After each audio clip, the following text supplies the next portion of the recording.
Hi, guys. Thanks for joining us on another installment of Verse Chorus Noise, where we discuss the making of legendary albums with icons and music industry professionals involved with the making of those records.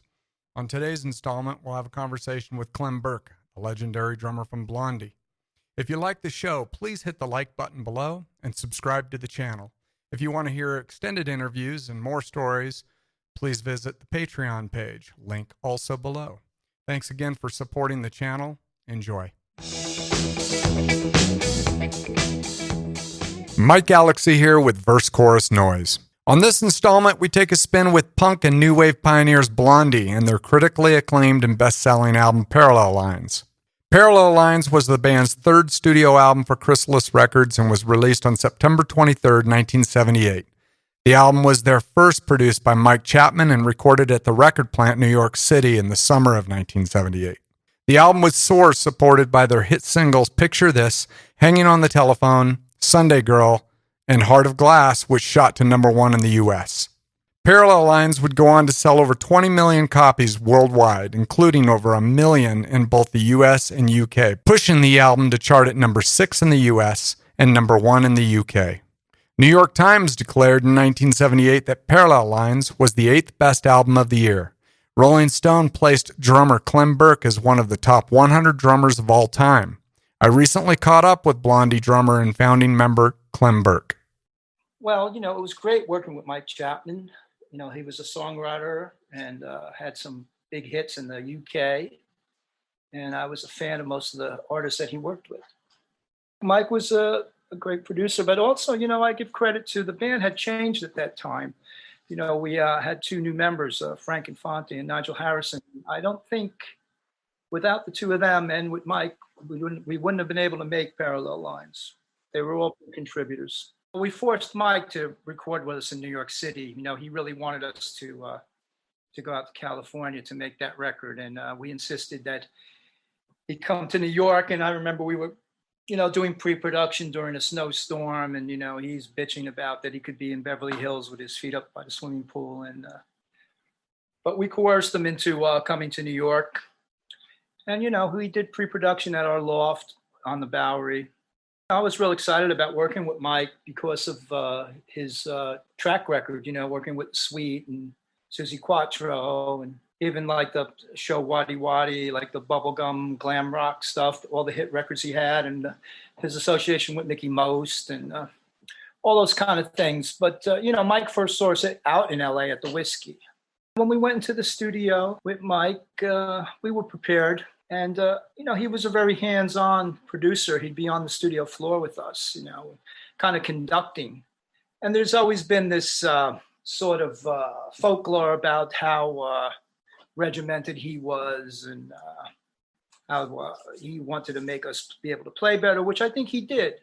The main thing I liked about Mike was that he was, like I said, he was a songwriter. So he was really good with arrangements. And, prior to that, we worked with Richard Goddard on the first 2 albums. And Richard was also a songwriter, producer, musician. And so Mike really wanted to make a great record. And we all kind of got down to it and did it.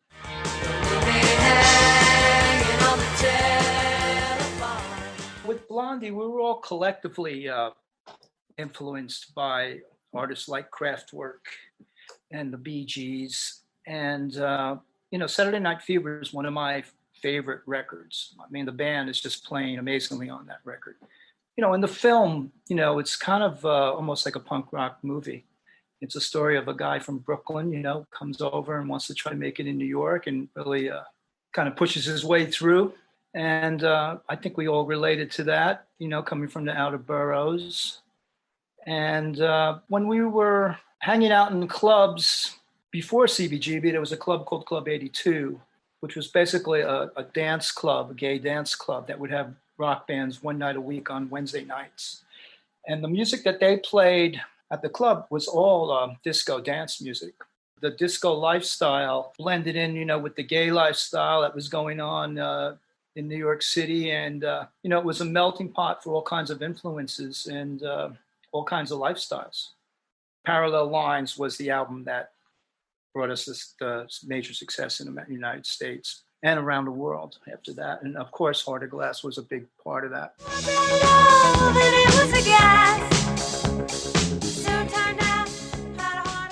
I don't think we were ever aware of the fact that Heart of Glass was going to be such a huge hit. When you look at the album Parallel Lines, usually the idea was back in the day with vinyl was, the so-called radio-friendly songs, the hit songs would be kind of on the first, second, or third maybe tracks of the album. Because it would go to the program director, and the program director put the needle down on the first track, and maybe if you like that, he'd move to the second, or move to the third. But I mean, it was rarely that they would listen to an entire album, I would think. And you see Heart of Glass is buried on the side 2 of Parallel Lines. So we thought we were experimenting and using the synthesizer and then the Roland drum machine was a big step for us in a lot of ways. And we were just kind of keeping up with technology, I guess, at the time. I enjoyed that song. It wasn't one of my favorites. I was more of a rock and roller. But I did get inspired by the Bee Gees and by Saturday Night Fever, and also by the music that I heard at Club 82. Shame, Shame, Shame, Rock the Boat, on and on. One of my favorite stations on Sirius Radio is Channel 54, which is aptly Channel 54 because of Studio 54. So they play 70s and 80s dance music on there, and I kind of like that station a lot.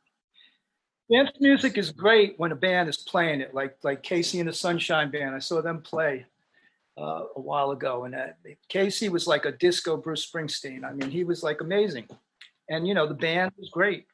It's just the programmable dance music, that's a whole other story. Especially being a drummer, it's drum programming. I mean, I got into it early on, but I prefer to hear live drums.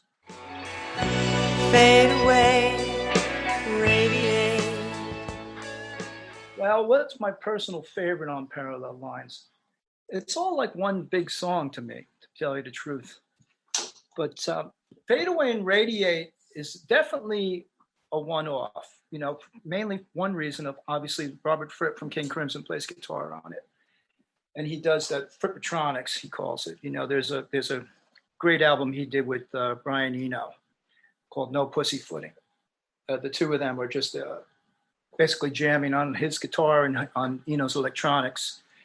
And, I liked King Crimson when I was a kid, actually, a lot.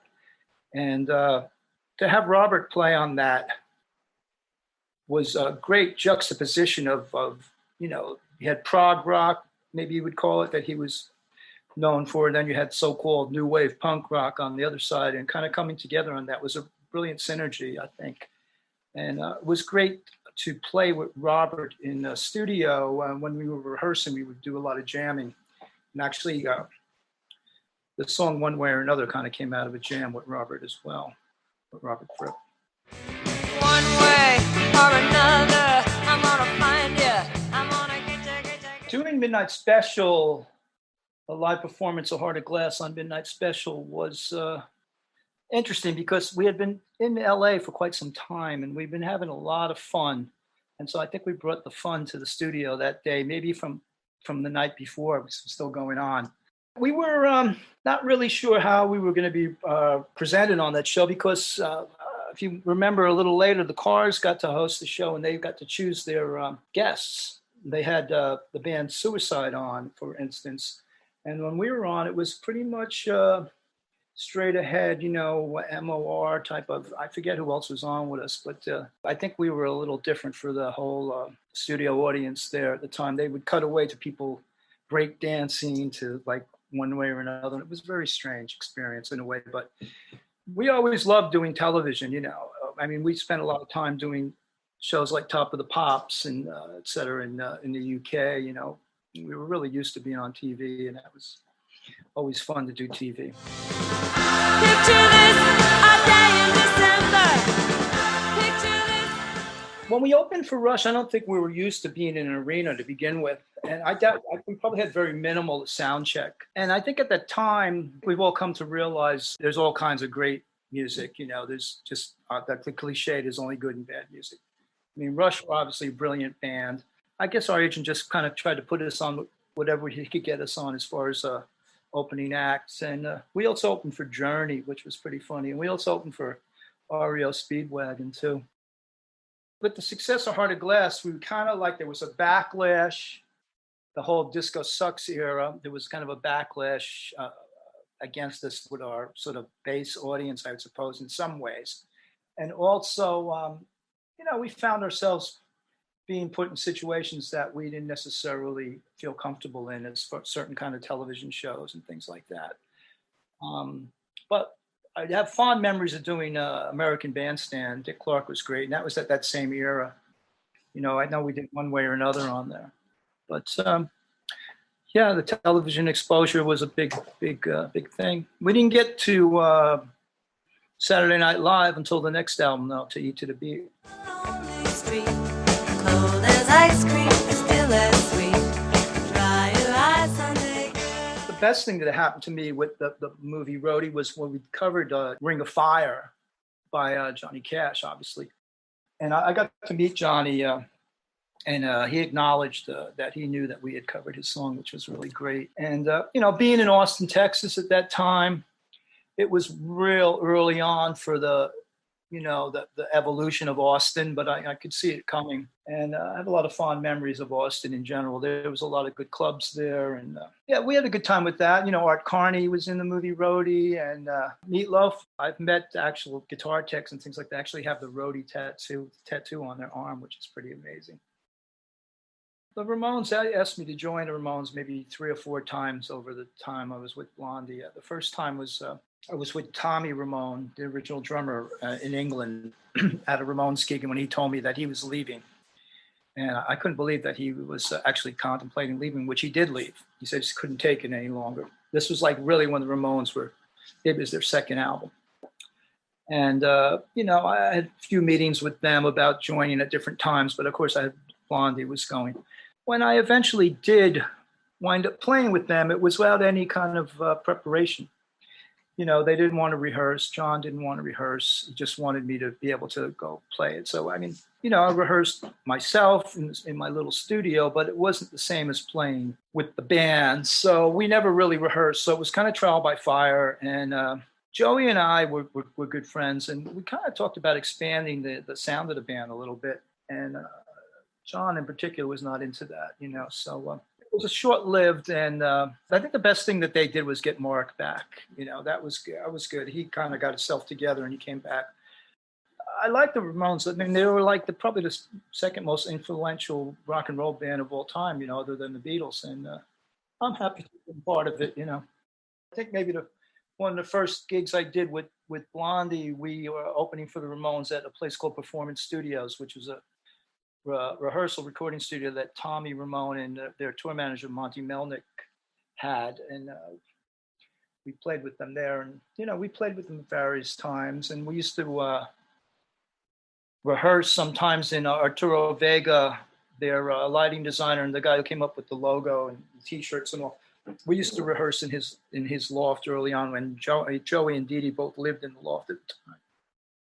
During the 80s, I started a working relationship with Dave Stewart and Annie Lennox, and that led to a lot of different things. And I had a band right after Blondie called Checkered Past with Steve Jones from the Sex Pistols and Nigel Harrison from Blondie. And I remember inviting various men like Debbie, like when Eurythmics played at remember they used to have that gig on the by the Intrepid on the piers in New York City there. Did a couple of nights there with Eurythmics. I invited them down. No one ever showed up for that and things like. And when I was playing with John Marama at CBGB's, I thought people might show up, but they didn't. So there was like a big gap of time where I didn't see the other members of Blondie. I was just kind of doing my own thing with moving on. I understand you're working on your memoir, Clem. Yeah, it's called The Other Side of the Dream: My Life in and Out of Blondie, and. We, there's a lot of time, lag time in the book publishing. It's probably not going to come out till sometime in maybe Christmas 2022. I'm still working on it, but the response has been great, and I'm more than halfway through it. It's not really an autobiography. It's more like a memoir. It's not like, from the beginning of my life till now. It's kind of like just things that happened to me along the way. And, it's a lot to do with other artists that I worked with, like Bob Dylan or like the Ramones or Nancy Sinatra, loads of other people, my experiences with all of them, with Iggy Pop and a lot of different people like that. So I find it inspiring. And it's also, there's also parts of it where I just talk about things that influenced me and artists that I like, kind of little essays about all that, like the New York Dolls, for instance. There's a little Blondie documentary coming out about our trip to Havana. I think that's going to debut at Tribeca Film Festival coming right up. And it's going to be an EP, a live EP from Cuba as well. And but the pandemic has kind of really put me in a retrospective mood in general with the memoir. I've been enjoying it, but sometimes I kind of feel like I'm kind of looking back all the time. I would like to look a little more forward. We have a Blondie tour booked for November in the UK. It was postponed, and it looks like it might be postponed again into April of 2022. But as of now, we have an arena tour happening in the UK in November. I mean, the tickets have been sold, but I don't know if it's going to be able to go forward or not. The band now is Debbie, Chris, and myself, along with Leigh Foxx and guitarist Tommy Kessler and keyboard player Matt Katz-Bohen. But Debbie, Chris, and I kind of remain. It would be interesting to see everyone regroup. And I for one, those guys are my friends. And that concludes this installment of Verse Chorus Noise. I want to thank Clem Burke from Blondie, and I want to thank all the listeners and supporters. We'll see you next time. All right, man. Take care. I hope you enjoyed today's installment of Verse Chorus Noise. Don't forget to hit the like button, the subscribe button, and visit the Patreon link to support the channel. Thanks again. We'll see you next time.